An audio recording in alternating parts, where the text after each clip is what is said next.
बहुत स्वागत। आप देख रहे हैं कहानी कुर्सी की। मैं हूं सौरभ शर्मा। हमारे साथ हमारे मेहमान मौजूद हैं हर्षवर्धन त्रिपाठी जी, विजय त्रिवेदी जी, राहुल महाजन जी, समीर चौगांवकर साहब। प्रधानमंत्री ने घुसपैठियों के बारे में, डेमोग्राफिक चेंज के खतरे के बारे में जो कहा आपने सुना। इसके अलावा प्रधानमंत्री ने जो पाकिस्तान को लेकर ऑपरेशन सिंदूर पर जो कहा वो बात भी आपने सुनी। प्रधानमंत्री ने कहा कि पाकिस्तान को मालूम नहीं चला कि भारत ने आखिर किन हथियारों का इस्तेमाल उसके ऊपर किया और अभी तक उसकी नींद जो है वो उड़ी हुई है। अब मैं आपको बताता हूं कि राष्ट्रपति ट्रंप के बारे में प्रधानमंत्री नरेंद्र मोदी की बातों में आज भाषण में ऐसा क्या था जो सीधा एक रेफरेंस जुड़ता है उनकी बातों के साथ। ट्रेड की बात हुई, टैरिफ की बात हुई, तो सबने देखा कि इस वक्त ट्रंप किसी भी तरीके से भारत का नुकसान करने पर आमादा दिखाई दे रहे हैं। प्रधानमंत्री एक बार पहले भी कह चुके हैं कि चाहे कुछ भी हो जाए, देश के किसानों का वो नुकसान नहीं होने देंगे, चाहे उन्हें खुद कोई इसकी निजी कीमत क्यों ना चुकानी पड़े। आज भी प्रधानमंत्री ने कहा कि ऐसी कोई भी अहितकारी नीति जिससे किसानों का, पशुपालकों का, मछुआरों का नुकसान होता हो, उसके आड़े नरेंद्र मोदी खड़ा हुआ मिलेगा और मैं किसी दबाव में कोई ऐसा समझौता नहीं करूंगा जिससे हमारे कृषकों का कोई नुकसान हो। यह सीधा सीधा अमेरिकी सरकार और राष्ट्रपति ट्रंप की उस जिद को जवाब था जिसमें वो चाहते हैं कि भारत अपने एग्रीकल्चर सेक्टर को उनकी कंपनियों के लिए बाजार के तौर पर खोल दे, जिसके लिए भारत बिल्कुल तैयार नहीं है। और ये उन वजहों में सबसे बड़ी वजह है जिसकी वजह से हमारा और अमेरिका का व्यापार सौदा नहीं हो पा रहा है और दोनों देशों के रिश्तों में लगातार गिरावट आ रही है। आपको सुनाते हैं प्रधानमंत्री की बात। भारत के किसान, भारत के पशुपालक, भारत के मछुआरे, ये हमारी सबसे बड़ी प्राथमिकता है। भारत के किसान, भारत के मछुआरे, भारत के पशुपालक, उनसे जुड़ी किसी भी अहितकारी नीति के आगे मोदी दीवार बन के खड़ा है।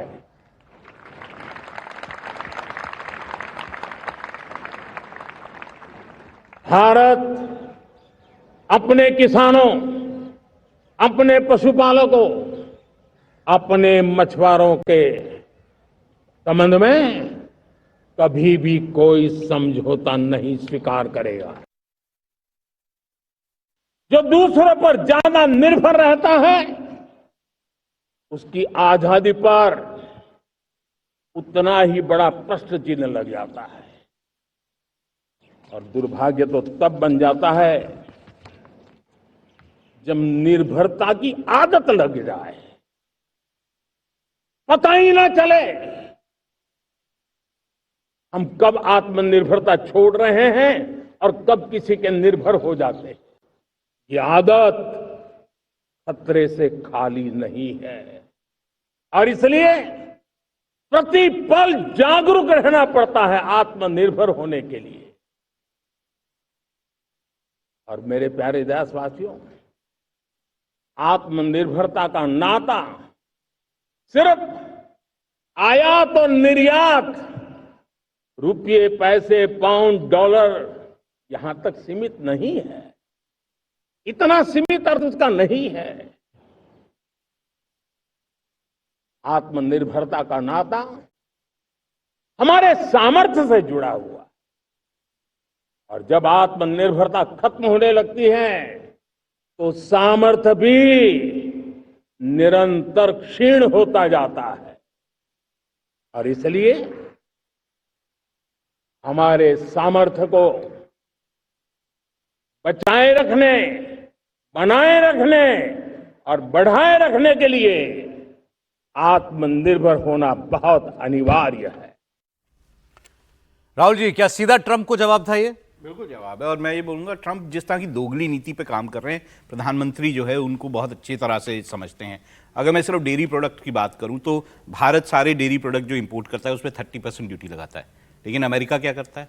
घी पे, मक्खन पे 50% टैरिफ लगाता है, यानी ड्यूटी लगाता है। श्रीखंड जैसे प्रोडक्ट्स जो हैं जो भारत से वहाँ जाते हैं 75% ड्यूटी लगाता है और बहुत ज़्यादा ड्यूटी वो लगाते हैं। और अगर अमेरिका भारत के ऊपर ये कह रहा है कि वो टैरिफ किंग है, तो अमेरिका के टैरिफ जो है वो कहीं ज़्यादा हैं इस पर। तो ऐसे में ये जो दोगली नीति अमेरिका की है वो भारत को दिखाई दे रही है और प्रधानमंत्री को अपने जो किसान हैं उनका हित दिखाई दे रहा है। और मुझे नहीं लगता भारत किसी भी हालत में, जैसा कि प्रधानमंत्री ने कहा, वो किसी भी हालत में अपने किसानों के हितों को कहीं पे भी हार्म होने दे। लेकिन अमेरिका तो आज तक धमकी दे रहा है। आज भी उनके आज अलास्का में ट्रंप और पुतिन की मुलाकात होनी है और वो तो अजीब बात है, ये कह रहा है कि अगर अलास्का में पुतिन ने उनकी बात नहीं मानी तो भारत पे टैरिफ ज्यादा कर दे। एग्जैक्टली। तो अजीब बातें तो वो ऐसे ही कर, ये बात आज ही अमेरिका ने कही है। उससे पहले प्रधानमंत्री का ये जवाब आ गया। त्रिपाठी जी, देखिए, मैं तो ये सोचता हूं ना कि विश्व इतिहास में इतना असहाय अमेरिकी राष्ट्रपति कभी हुआ है क्या? इतना असहाय जो कह रहा है कि अच्छा रूस अब हमारी बात नहीं मानेगा तो हम भारत पर टैरिफ लगाएंगे। मिलेंगे ना पुतिन, कह चुके हैं ना कई बार आप, उसके बावजूद वो आपकी बात सुनने को तैयार नहीं है ना। आपको न्यूट्रल लोकेशन पर जाकर पुतिन से मिलना पड़ रहा है ना। आपके जितने दूत, जितने एम्बेसडर, जितने क्या संवाहक जितने भी थे, किसी से कोई बात नहीं बन पाई ना। नाना प्रकार की कोशिशें करके आप असफल हो गए ना। अमेरिकी इतिहास में इतना असहाय, इतना अशक्त राष्ट्रपति कोई नहीं हुआ। और जब आप हर बात में अपना दम दिखाने लगते हैं तो इसका मतलब यह है कि आपका दम समाप्त होता जा रहा है। हर बात पे ट्रेड डील नहीं करेंगे, ट्रेड डील नहीं करेंगे, ट्रेड डील कर दिया, डील करके ये करा दिया। इसका मतलब यह है कि आपकी कोई ताकत नहीं है और दुनिया इस बात को समझती है। मैं फिर से कह रहा हूं, वर्ल्ड ऑर्डर जो बदल रहा है उसमें ट्रंप बहुत सहायक होने जा रहे हैं।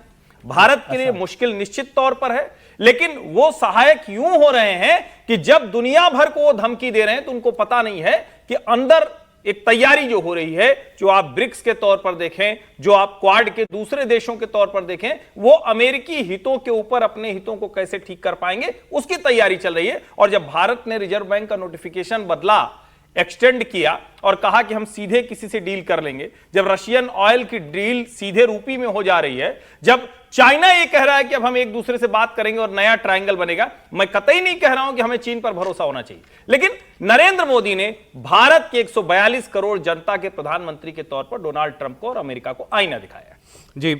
वैसे प्रधानमंत्री ने और भी कई बातें की जिनको आप जोड़ सकते हैं इस पूरे मामले से। उन्होंने कहा कि दुनिया भर में आर्थिक स्वार्थ बढ़ रहा है और इसका जवाब अपनी लकीर लंबी करके देना पड़ेगा। किसी रोने पीटने से कोई फायदा नहीं होगा, ना उसकी हमें ज़रूरत है। आप आत्मनिर्भर बनिए, अपनी लकीर लंबी बनाइए। जैसा अभी वो जो हमने आपको सुनाया बयान, उसमें उन्होंने कहा था कि आत्मनिर्भरता ऐसा मंत्र है जिसका साथ कभी नहीं छोड़ा जा सकता। इसी से एक चीज़ जुड़ती है, सुदर्शन चक्र, जिसकी बात हम लोग पहले कर रहे थे, प्रधानमंत्री ने जिसका जिक्र किया। ऑपरेशन सिंदूर में इंडिजिनस वेपन्स, खासकर एयर डिफेंस ने कमाल किया। प्रधानमंत्री ने कहा कि पाकिस्तान को पता भी नहीं चला कि भारत ने कैसी कैसी तकनीकें और हथियार विकसित कर लिए थे पिछले 10-11 वर्षों के अंदर। लेकिन अब जो वो बात कर रहे हैं तो बड़े बड़े विकसित देशों ने अभी तक नहीं इसको अमल में लाया है। अमेरिका कह रहा है कि हम गोल्डन डोम बनाएंगे। आयरन डोम केवल एक इजराइल ने बनाया है, लेकिन वो भी आपने देखा ईरान के साथ युद्ध में, उसकी भी कमियां सामने दिखाई दी। लेकिन प्रधानमंत्री भारत जैसे विशाल देश में उत्तर, दक्षिण, पूर्व, पश्चिम, हर दिशा में हमारे हर महत्वपूर्ण स्थल को कैसे सुरक्षित करने की बात कर रहे हैं। क्या है ये सुरक्षा कवच जिसका नाम उन्होंने सुदर्शन चक्र दिया? सुनिए आप। आने वाले 10 साल में 2035 तक राष्ट्र के सभी महत्वपूर्ण स्थलों, जिनमें सामरिक के साथ साथ सिविलियन क्षेत्र भी शामिल है, जैसे अस्पताल हो, रेलवे हो, जो भी आस्था के केंद्र हो, उन्हें टेक्नोलॉजी के नए प्लेटफॉर्म द्वारा पूरी तरह सुरक्षा का कवच दिया जाएगा। ये सुरक्षा का कवच लगातार विस्तार होता जाए, देश का हर नागरिक सुरक्षित महसूस करे। किसी भी प्रकार की टेक्नोलॉजी हम पर वार करने आ जाए, हमारी टेक्नोलॉजी उससे बेहतर सिद्ध हो। और इसलिए आने वाले 10 साल 2035 तक मैं ये राष्ट्रीय सुरक्षा कवच का विस्तार करना चाहता हूं। मजबूती देना चाहता हूं, आधुनिक बनाना चाहता हूं। और इसलिए भगवान श्री कृष्ण से प्रेरणा पाकर के हमने श्री कृष्ण का जो सुदर्शन चक्र था, उस सुदर्शन चक्र की राह को चुना है। आप में से बहुत लोगों को याद होगा, जब महाभारत की लड़ाई चल रही थी, श्री कृष्ण ने अपने सुदर्शन चक्र से सूर्य के प्रकाश को रोक दिया था और दिन में ही अंधेरा कर दिया था। सूर्य प्रकाश को सुदर्शन चक्र से रोक दिया था। और तब अर्जुन ने जो शपथ ली थी जयद्रथ का वध करने की, उस प्रतिज्ञा को अर्जुन पूर्ण कर पाए थे। वो सुदर्शन चक्र के पराक्रम और रणनीति का परिणाम था। अब देश सुदर्शन चक्र मिशन लॉन्च करेगा। ये जो सुदर्शन चक्र है या सुरक्षा कवच इसको कहिए, इसकी जरूरत ऑपरेशन सिंदूर के बाद से लगातार महसूस की जा रही थी। विजय जी, मुझे याद है उस वक्त पाकिस्तान में ये चर्चा करते थे वहां पर बैठ करके टीवी पर उनके मिलिट्री के लोग, और हमारे यहाँ पर एक खतरा जाहिर किया जाता था कि अगली लड़ाई भारत के शहरों पर भी लड़ी जा सकती है, मतलब खतरे में हो सकते हैं हमारे शहर, और उसी का शायद जवाब दे रहे थे प्रधानमंत्री। बिल्कुल उसी का जवाब प्रधानमंत्री जी ने दिया। जो आपने आयरन डोम का जिक्र किया, इसराइल का, और अमेरिका की बड़ी चर्चा हो रही है गोल्डन डोम। एक्चुअली ये गोल्डन डोम का जवाब है कि गोल्डन डोम तो जब होगा नहीं होगा, लेकिन इंडिया जो है वो उस तरह का सुरक्षा कवच सुदर्शन चक्र का जो रेफरेंस महाभारत का दिया श्री कृष्ण का, कि जयद्रथ को मारने के लिए जिस तरह से किया गया था, वो तो खैर घटना अलग है, लेकिन ये महत्वपूर्ण है। और ये जवाब है अमेरिका के लिए खास तौर से, मतलब पाकिस्तान के लिए तो है ही कि पाकिस्तान क्या सुरक्षा करेगा नहीं करेगा, लेकिन पाकिस्तान से ज़्यादा अमेरिका के लिए भी जवाब मानता हूँ कि जिस टेक्नोलॉजी पर वो चल रहा है उससे हम आगे हैं। और अभी जो हमने चर्चा की थी ट्रंप साहब की, तो मैं कह रहा हूँ कि ये बहुत दमदार तरीके से प्रधानमंत्री ने जवाब दिया। एग्रो को वैसे भी हम लोग चर्चा करते रहते कि प्राइम मिनिस्टर ने एग्री, नाम नहीं लिया सर, प्राइम मिनिस्टर नाम नहीं लिया, प्राइम मिनिस्टर ने आप पहले, बोल रहे हैं राहुल गांधी बोल रहे हैं? नहीं, राहुल जी की बात में कहीं कोई तो रखे। राहुल जी से इनकी बात रहती है ना, तो लेकिन वो मसला ये है कि इतने दमदार तरीके से रखी है उस बात को, और उसमें जो आत्मनिर्भरता की बात उन्होंने की, एग्रो प्रोडक्ट्स की बात की। इसके अलावा मुझे एक और बात आई जिसका शायद हम लोगों ने जिक्र किया है, फाइटर जेट्स में इंजन की बात उन्होंने कही है कि इंडिजिनस होना चाहिए। तो मुझे याद आता है कि 90s में जब हमने ये न्यूक्लियर टेस्ट किया था और हमारे पास क्रायोजेनिक इंजन्स आने थे, टेक्नोलॉजी, क्रायोजेनिक इंजन टेक्नोलॉजी आनी थी रशिया से, और यूएस के रेस्ट्रिक्शंस की वजह से, सैंक्शंस की वजह से वो रुक गया था काम, और वो नहीं आ पाया, जिससे हमारा बहुत सारा जो मिसाइल सिस्टम था और स्पेस सिस्टम था वो भी उसमें डिले हो गया। तो उसको भी ध्यान में रखना चाहिए। मतलब बहुत सारी चीज़ें हम वहाँ से सीखते हैं ना। उस समय बुश साहब वहाँ पर प्रेसिडेंट थे, रशिया के साथ टेक्नोलॉजी थी, उसके बाद भी यूएस के सैंक्शन ने उस सारी चीज़ों को रोक दिया। तो इसलिए मुझे लगता है कि उसको भी शायद उनके दिमाग में कहीं होगा कि फाइटर जेट्स में भी हमारे इंडिजिनस इंजन हो, ताकि ये झगड़ा नहीं हो। और जहाँ हम पहुँच गए, प्राइम मिनिस्टर ने जिस तरह से आज बात की है, मुझे लगता है पाकिस्तान की चर्चा मैं इसलिए नहीं करता, ऑपरेशन सिंदूर में ही हमने हिसाब कर दिया। ये पूरा भाषण जो यदि अंतर्राष्ट्रीय नीति पर माने तो वो पूरा ट्रंप का जवाब है।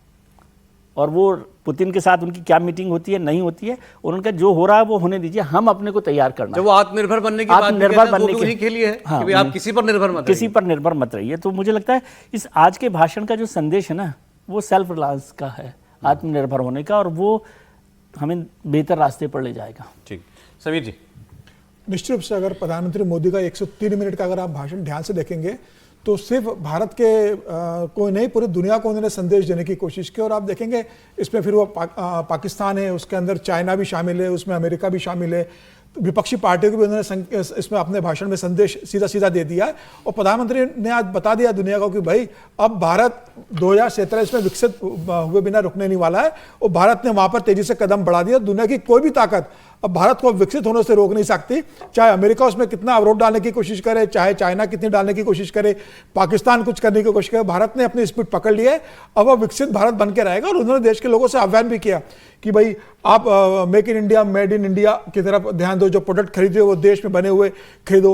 आत्मनिर्भरता की उन्होंने बात की, स्वदेशी विचारधारा की बात की कि आप स्वदेशी प्रोडक्ट भी खरीदो, और स्वदेशी विचारधारा की बात की। उन्होंने आज पहली बार कहा कि भाई दिवाली पर डबल दिवाली मनाने का मैं मौका दूंगा, मतलब बता दिया है कि उस समय आपको कई चीज़ों की रिबेट मिलने वाली है, कई चीज़ें आप सस्ते इसमें खरीद सकते हो। तमाम तरीके उन्होंने 1.5 लाख करोड़ का उन्होंने बताया कि भाई युवाओं के लिए एक जो हम बजट लेकर आ रहे हैं 1 लाख करोड़ का, उसका उन्होंने जिक्र किया। युवाओं के लिए रोजगार का उन्होंने जिक्र किया, बताया युवाओं से कि आपके साथ में हो। बताया कि सरकार सिर्फ फाइलों में नहीं दिखना चाहिए, सरकार जनता की जिंदगी में भी दिखना चाहिए। एक चीज सर केवल कि जैसे ये हम सुदर्शन चक्र की बात कर रहे हैं, प्रधानमंत्री ने कहा 2035 तक हमें पूरे देश में ऐसा एक सिस्टम जो है डेवलप करना है। ये सारे बड़े एम्बिशियस गोल्स हैं जो प्रधानमंत्री ने सेट किए हैं देश के लिए। अच्छा, अब ये कोई कहेगा कि मतलब आज प्रधानमंत्री ने ये भी बता दिया कि 10 साल तक हम ही है, मैं ही ये काम करके जाऊंगा। मैं इसमें एक लाइन जोड़ता हूं कि कुछ लोग हैं ऐसा समझने वाले। नहीं वो ठीक है, मैं एक लाइन जोड़ रहा हूं कि प्रधानमंत्री के भाषण को यदि समराइज करें तो मैं सोचता हूं कि वो रेड लाइन से डेडलाइन तक का उनका भाषण है। बहुत सारी रेडलाइंस उन्होंने खींच दी बहुत सारे लोगों के लिए, और एक डेडलाइन मीट करने की बात की, डेडलाइन मीट करने के लिए। तो ये दोनों के बीच में हिंदुस्तान को कहां ले जाया जा सकता उस पर। और एक जो इंपॉर्टेंट जिसका जिक्र हम लोगों ने किया, नेक्स्ट जनरेशन रिफॉर्म की बात उन्होंने। सर आगे प्रोग्राम आगे भी तो है। अच्छा ठीक है। नहीं देखिए, वो नेक्स्ट जनरेशन रिफॉर्म बहुत इंपॉर्टेंट बात। मुझे आज के प्रधानमंत्री के भाषण की सबसे बड़ी हेडलाइन ये लगती है कि नरेंद्र मोदी ने 4th टर्म पीएम के लिए खुद को देश के सामने रख दिया है, और पूरी पक्की तैयारी के साथ रखा है। जब वो 3rd लार्जेस्ट इकोनॉमी की बात कर रहे हैं, जब वो लाल किले की प्राचीर से ऐलान की बात कर रहे हैं, और अगर आप देखिए हम लोग जो अभी तक जो चर्चा किया हमने, सेमीकंडक्टर मिशन की बात करते हैं, वो डीप सी ऑयल और एनर्जी खोज की बात करते हैं, एक्सप्लोरेशन की। वो कह रहे हैं कि टेक और यूथ इसको लेकर हमको आगे चलना है। वो कह रहे हैं कि हर क्षेत्र में हम जब आगे जा रहे हैं, और जिसकी सुदर्शन चक्र की जिसकी बात कर रहे हैं, तो आकाश तीर है वो हमारा सिस्टम, जिसको हम आकाश तीर कहते हैं कि एक साथ वो ग्रैब करता है। लेकिन कमाल की बात यह है, जिसे तथ्य के तौर पर S-400 रशियन है, Su-57 रशियन है, ब्रह्मोस भी। लेकिन कमाल की बात है कि हमारे DRDO ने, हमारे वैज्ञानिकों ने उसको ट्वीक कर दिया है। सब में कुछ न कुछ बदलाव कर दिया है जो किसी के पकड़ में नहीं आता। यानी अगर कोई दूसरा रशिया से वही वेपन खरीदेगा, वही मिसाइल खरीदेगा, वही आर्म एम्युनिशन खरीदेगा, तो भारत के साथ मैच नहीं करेगा। और ये सचमुच बहुत बड़ी बात है कि आयरन डोम के लिए इजराइल ने जो जो किया हो, हमने जो 10 साल में कर लिया, जो एक सुरक्षा तंत्र बनाया जिसको सुदर्शन चक्र कह रहे हैं, वो सचमुच कमाल की बात है। इसलिए भी कमाल की बात है कि दुनिया भर की नजर थी हमारे, और इसको पोखरण से याद कीजिए कि कुछ समय का सिस्टम था सैटेलाइट में, जितने समय उस पर नजर नहीं जाती थी, और उतने में ही हमने पूरी तैयारी कर ली थी। तो मुझे लगता है कि वहां जा रहे हैं। और पीएम जब कहते हैं ना, तो धमकी वो कहां तक दे रहे हैं, जरा इसको समझिए। उन्होंने कहा कि परमाणु धमकियां अब हमारे काम की नहीं, वो कह रहे हैं 10 गुना न्यूक्लियर एनर्जी हम क्रिएट करने जा रहे हैं। प्राइवेट सेक्टर न्यूक्लियर एनर्जी तो तब क्रिएट होगी जिसके पास न्यूक्लियर रिएक्टर होगा, जिसके पास वो पावर होगी, और जिसके पास इतनी पावर होगी उसको पाकिस्तान जैसा पिद्दी न पिद्दी का शोरबा वो न्यूक्लियर थ्रेट दे कल की खबर है ना कि आप गलत तरीके से मत रखिए। मैं गलत तरीके से नहीं रख रहा हूं, इसको समझिए, उसका दोनों उपयोग। मैं कह रहा हूं उसका पॉजिटिव पॉजिटिव पे, लेकिन जिसकी इतनी मैंने इसीलिए शब्दावली पूरी चुनी है। जब आपके पास इतनी पावर होगी तो आप किसी भी न्यूक्लियर थ्रेट का ठीक से जवाब देने की स्थिति में होंगे। ये सारी चीजें, क्योंकि अक्सर ये डिबेट होती है टीवी पर, हम देखते हैं कि इतने वेपन पाकिस्तान के पास, इतने हमारे पास, तो कई बार ये भी कंफ्यूजन है। लेकिन ये सब गोल्स हैं, ये नहीं हमको भूलना चाहिए। अच्छा, ये बात भी ठीक है साथ साथ कि इन सब दिशाओं में भारत ने कदम बढ़ा दिया है। अभी आपने जो न्यूक्लियर एनर्जी की बात की कि हमको 10 गुना आज से न्यूक्लियर एनर्जी जो है वो प्रोड्यूस करनी है अगले कुछ वर्षों के अंदर। कल ही की खबर है कि यूरेनियम एक्सप्लोरेशन में प्राइवेट सेक्टर को छूट दे दी गई है। क्या भारत में यूरेनियम खोजिए।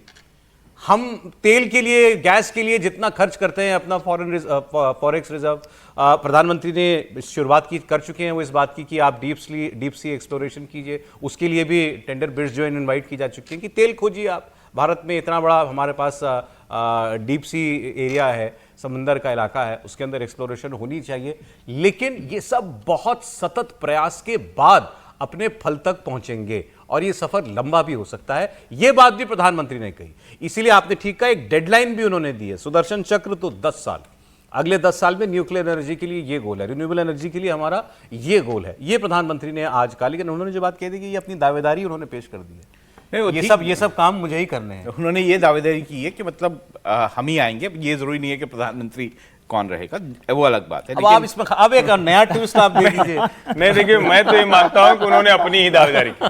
देखिए, अब एयर डिफेंस सिस्टम की अभी बात हो रही थी, जो सुदर्शन चक्र की बात है। देखिए, एक ना चूहे बिल्ली का खेल है ये डिफेंस को, जो जानते हैं एयर डिफेंस सिस्टम्स जो हैं उनको अपग्रेड किया जाता है, बढ़िया किया जाता है, बेहतरीन किया जाता है। थर्ड अमेरिका के पास सिस्टम है, पैट्रियट सिस्टम वहाँ पे है, हमने S-400 खरीदा, लेकिन वहाँ पे हाइपरसोनिक मिसाइल्स भी बननी शुरू हो गई हैं। भारत जो है उस ओर भी कदम उठा रहा है। जो मिसाइलें हाइपरसोनिक मिसाइलें, अभी कोई भी ऐसा सिस्टम नहीं है जो कि इन मिसाइलों को रोक सके, हाइपरसोनिक मिसाइलों को। तो भारत जो है हर कदम, और भारत में मिसाइल टेक्नोलॉजी बहुत तेजी से बढ़ी है। कल पाकिस्तान ने रॉकेट फोर्स अनाउंस की है अपनी। हाँ, बिल्कुल। वो तो रॉकेट फोर्स, जैसे चाइना के पास रॉकेट फोर्स एक अलग से है। तो अलग चीज है, उसको कोई तो ऐसा जो है भारत की मिसाइल ये भी टेक्नोलॉजी नहीं कहते बहुत कि ही rocket उन्नत force जवाब टेक्नोलॉजी है, है इसका और जवाब बहुत है ये। अच्छी टेक्नोलॉजी है। भारत मिसाइल के क्षेत्र में बहुत ज्यादा उन्होंने काम किया, इसलिए लगता है कि आगे आने वाले दिनों में हम जो अपना एयर डिफेंस सिस्टम है उसको बहुत बेहतरीन तरीके से बना सकेंगे और हमें S-400 जैसे सिस्टम्स पे निर्भर नहीं रहना पड़ेगा।